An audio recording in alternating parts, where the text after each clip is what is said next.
What's up, everybody? Chris here from Chris Gates Fitness, back with another episode. And as always, first and foremost, I want to thank you for tuning in.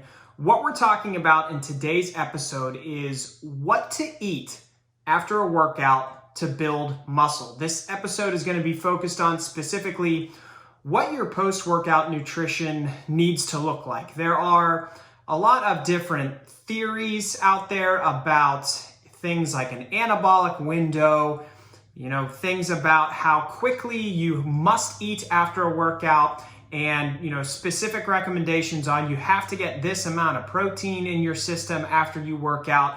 All of this stuff with the claims that if you do it correctly, you will build muscle. And what I want to dive into is specifically research evidence and coaching cues that you can use that are rooted in that research evidence and can really help you to get on the right path if building muscle is a goal of yours. So that's what we're going to dive into here in just a minute.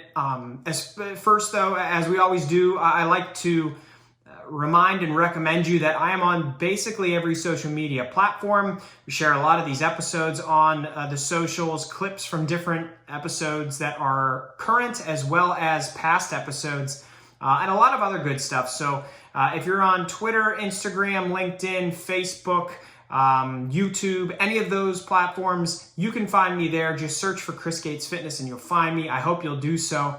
Additionally, these episodes of the podcast, the audio goes on Apple Podcasts and Spotify, so you can find me on either of those platforms. And you can also find the video of these episodes on my Facebook page or my YouTube account. So tons of different ways to get connected and just get this free content that I'm trying to put out there that is rooted in helping you make the most out of your fitness and nutrition. And I'm trying to help people become happier, healthier, and stronger. So that's the goal here. As part of that goal, I am a coach as well. I work with people online to put together fitness and nutrition programs that work them towards their goals, and that really applies to any goal that you could have. So if you're looking to make some progress or make strides with fitness, nutrition, or both, and you'd like a little bit of coaching to guide you in the right direction, put a program together that's going to be really effective, and not only put that program together, but have somebody to coach you through each day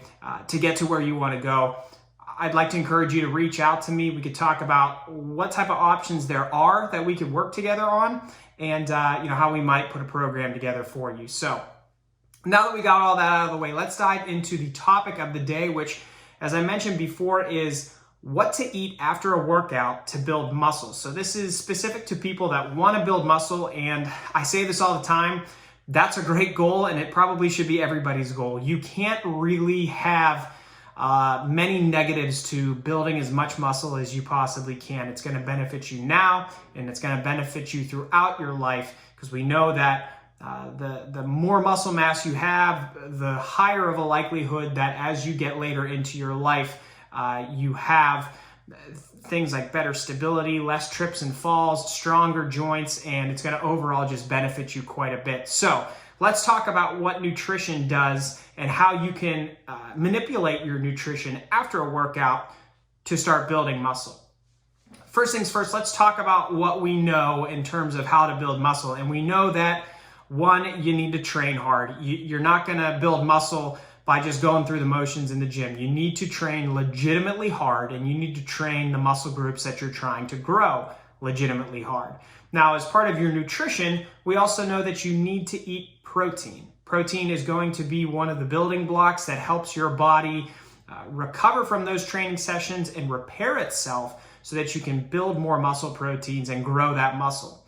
And third, to go along with protein, you need to consume more calories than you burn in most cases. There are some special cases, and we'll talk about that as we go further into this podcast episode. But in most cases, you need to be in a caloric surplus. So you need to be eating more calories than you're burning on a daily basis. So it seems simple, right? Just those three things. But there's a lot of more details that go into this entire equation. So let's go through some of the questions that you may be asking yourself as you're trying to figure out how to build muscle. So you may be saying, okay, I need to train hard, but how hard do I need to train? How many sets should I be doing? How many reps should I be doing? How much weight should I lift?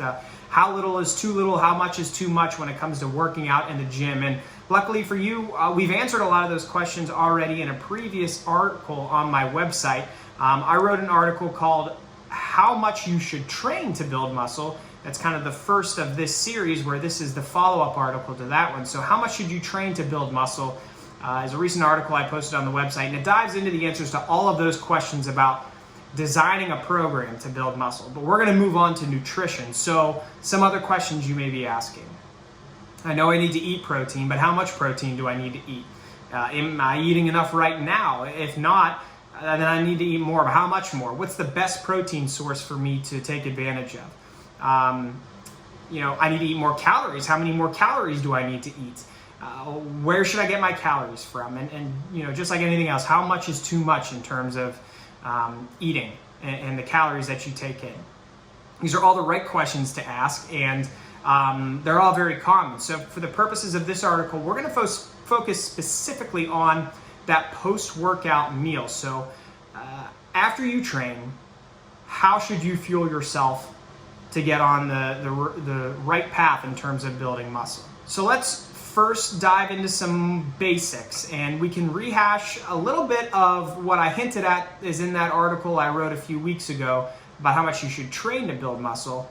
And then we'll go over some basic concepts you may or may not know at this point. So we've talked about it a little bit already. You need to eat more calories than you burn on a daily basis. You not only burn calories when you train in the gym, but you're burning calories throughout the day as you go through the normal daily lifestyle habits. This is all going to add up to be what we call your daily energy expenditure. So, like I said, if you aren't taking in more calories than you're burning, you're going to struggle in most cases to build muscle. That's just not an optimal program, and you're going to find that you'll probably plateau quite a bit, and you'll probably find yourself frustrated quite a bit. Now, I mentioned that there are some specific cases where you maybe don't have to be in a calorie surplus. Most of those apply to one of two situations, where either you are a young newbie beginner to the gym and you've never lifted a weight before. Often, if you've never been in the weight room before, there's a concept kind of called newbie gains, where you can really go into the gym, just start lifting weights, and because you never had done that in the past, your body's going to respond to it pretty quickly. That is just a commonality of getting started with lifting. To go along with that, you can often also be pretty relaxed about your nutrition, and you'll find that your body's building muscle.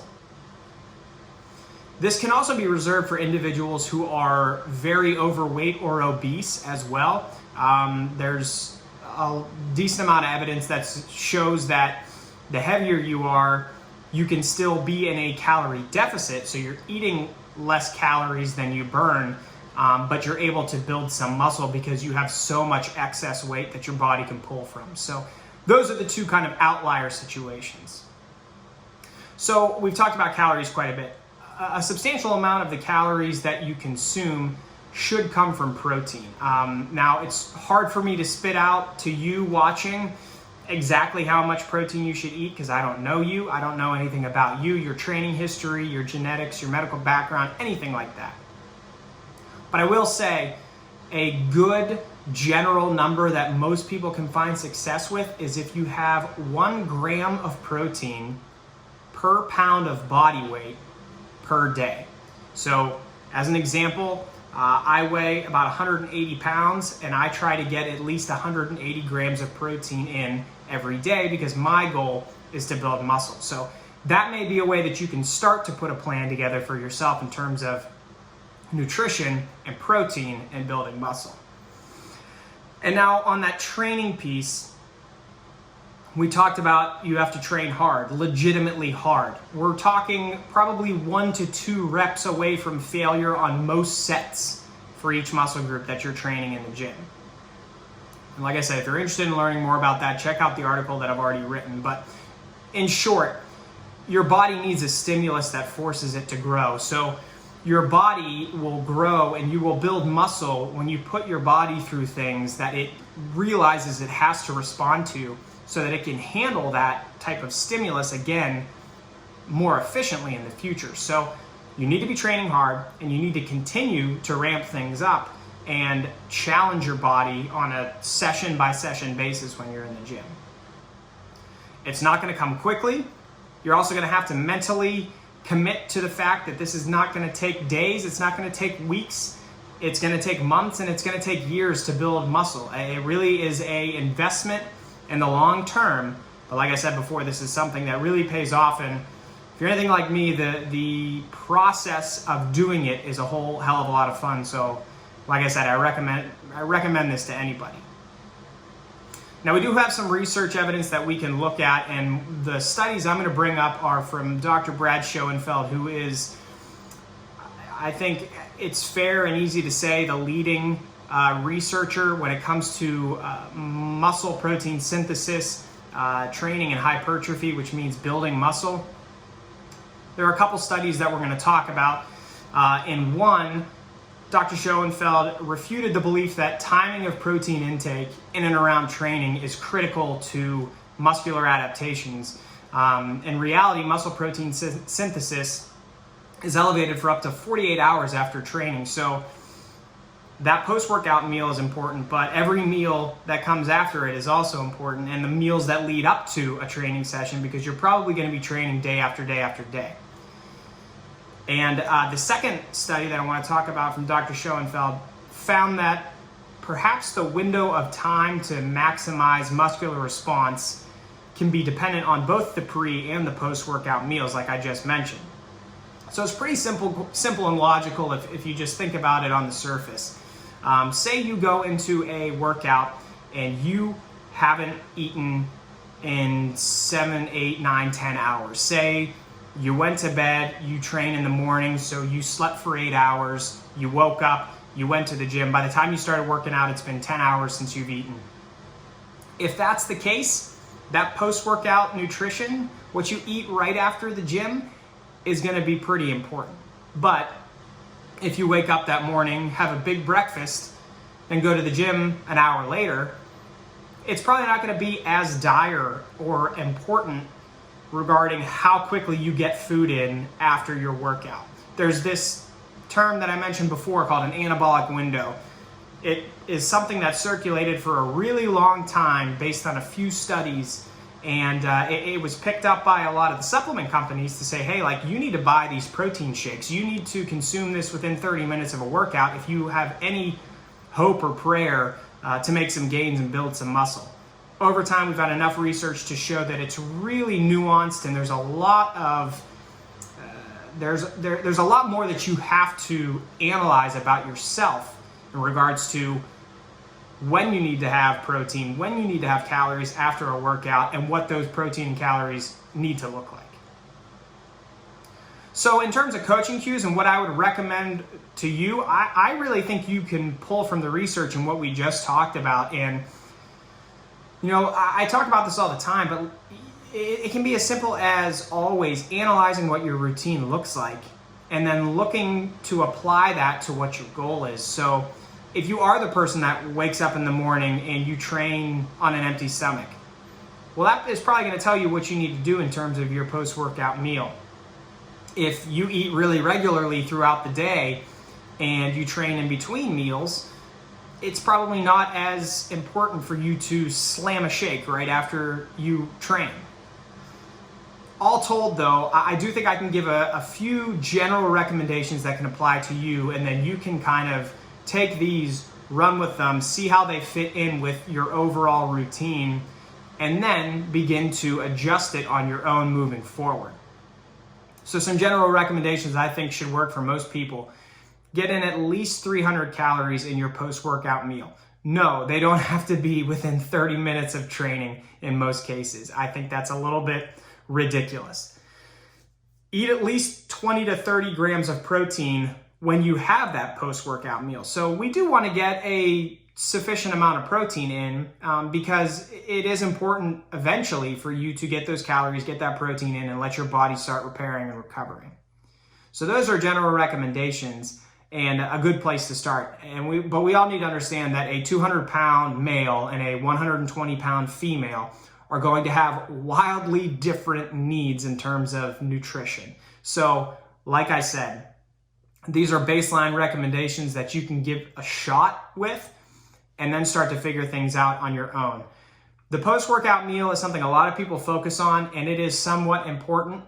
It is not the most important piece of the puzzle to building muscle, though. In terms of nutritional recommendations for building muscle, you need to be looking at what you're eating each day, how many calories you're eating on average each day, are you consuming enough protein, and are you doing it consistently? Just like you need to train consistently, you need to have nutrition that is working you towards your goals consistently. Those factors are much more important than one single solitary meal or a protein shake that you have after you train.